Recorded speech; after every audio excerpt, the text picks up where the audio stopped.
Penelope Farquhar, Apply to Face blog. How are your fetlocks this fine sunny day? Mine are thickening slightly due to the fact of me spending most of my life in the fridge at the moment. Can't stop, and I won't be able to stop now with these golden gooey squares that I'm going to show you how to make. These are perhaps my most favourite baking recipe of all time. I took a long time getting them right, and they are just right. They are thick, gooey, crispy on the outside, and sumptuously syrupy gorgeousness on the inside. I'm not joking. They can't be bettered, in my humble opinion. I'm going to show you how to create the flapjacks of your dreams. Okay. We start with 400 grams of oats. This recipe is on my blog. Go and have a look.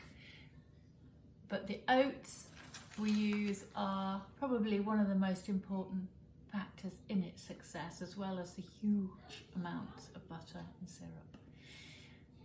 Going back to the oats, they need to be supermarket own really, because they have a mixture of flakes, the sizes of the flakes, and with just the right amount of daft in there. If you have just the large flakes, then you need to take 50 grams out of the 400 and blitz them in the food processor to make them like dust. Hey George. Say a little hello. Go on, wave.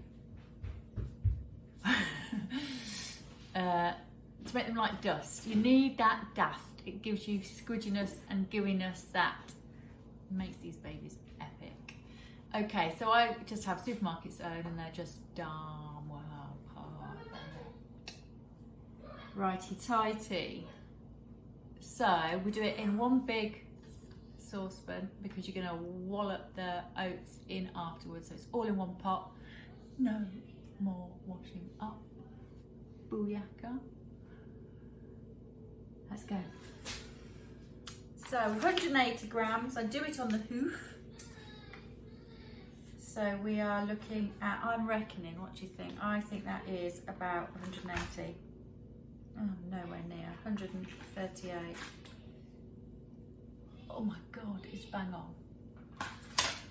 And then we need 200 grams of golden syrup.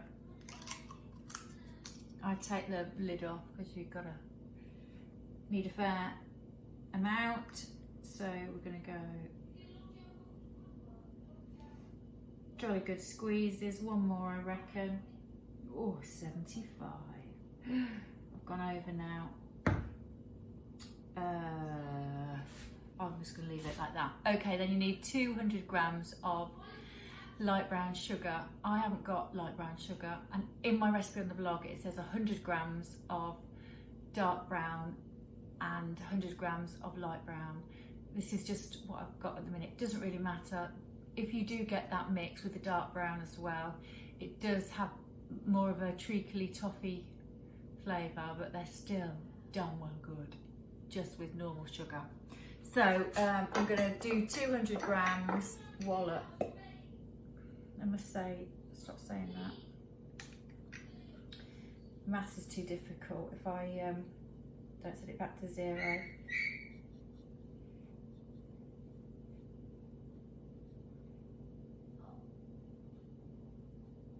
Okay.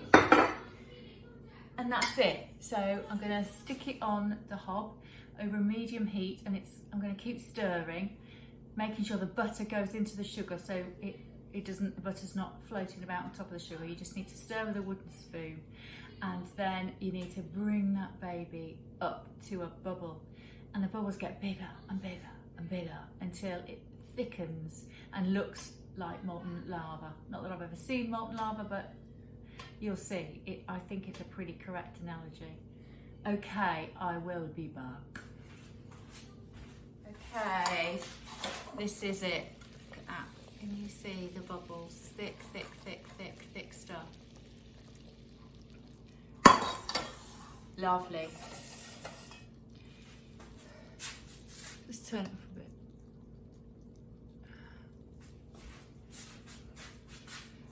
a bit. Okay, ready to go.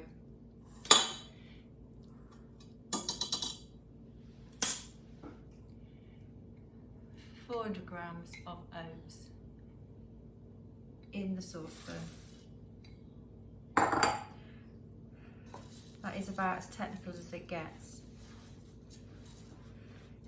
My children have made these on their own.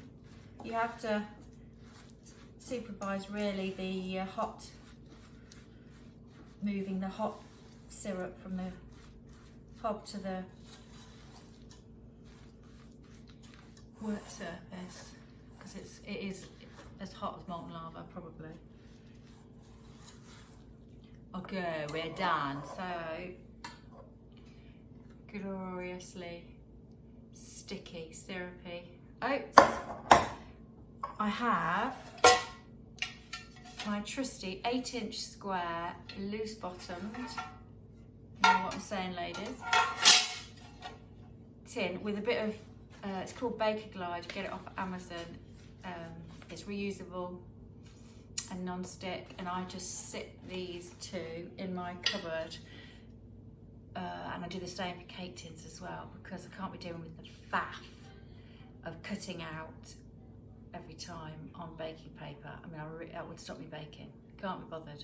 So I just have these ready, wash them each time, and when I feel the urge to bake, which is quite often at the moment, I can just grab it out, and no faffing.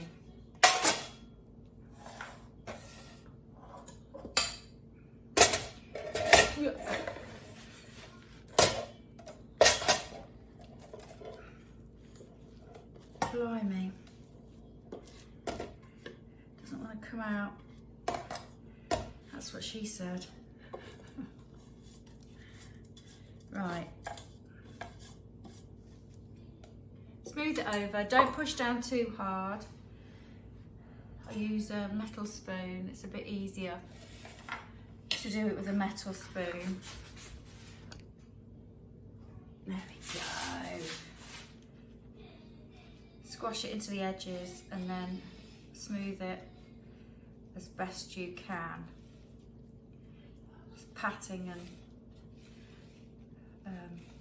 smoothing as you go. It's about the fiddliest bit of the whole thing. Okay, that's good enough to me. So I'm going to put it into the oven at 180. Now I do go on a lot about having a little temperature, independent temperature thermometer in your oven, because if you have just 5 degrees over, it will brown these babies a little bit too much, and then you risk them going a bit hard on top and around the edges.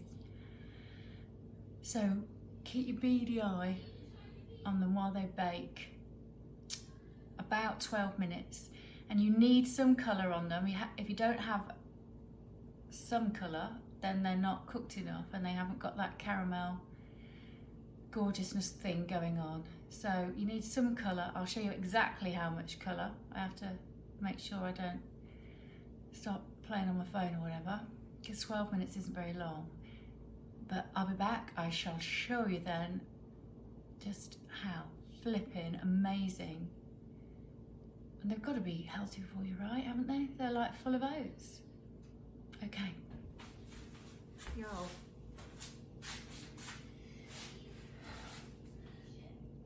Here she is. Lightly burnished. Not too dark around the edges. In a word, perfect. Let me show you. I need my gloves. Hold on.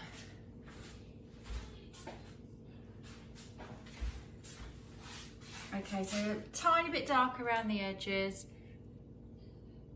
but definitely coloured on top. You need that shade of beige, otherwise they won't be caramelised inside and they'll be too soft and they'll fall apart. So it is about 12 minutes, but don't leave the oven kind of thing. Sit close, stay close. Okay, and then what I do before they cool is quite important, because otherwise you won't get them out of your loose bottom tin, is push. I've just got a flat bladed knife. I'm going to push down around the outside to move the mixture away from the side of the tin, because it's like glue.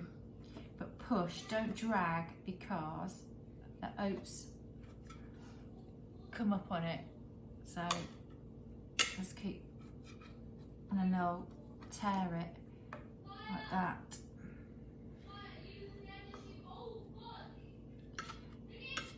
So you just, my son's playing Xbox.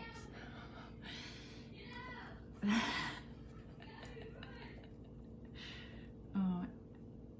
Okay, so just go all the way around, and then I mark out this 8-inch square tin into 4 one way and 4 the other, so you end up with 16 little squares. They look dead cute. Did that small. Right, I will cool them down, and then I'm going to put them in the fridge for an hour. Sounds a bit batty, but it really improves the flavour, if that's possible, and then you can keep them out of the fridge. It just seems to bring that syrup flavour forward. Okay, I will show you them when they're cold. Okay. Here they are. Here they are. So I haven't put these in the fridge yet. I've just cut them out. They're cool enough to be cut out. I'm going to pop them in the fridge. I just wanted to show you what we're talking about here. So what we are talking about, you hear how crisp they are on the outside, and then they make noises if you squish them. Do you get the kind of filth I'm talking about? Make them. Enjoy from me to you. Farewell.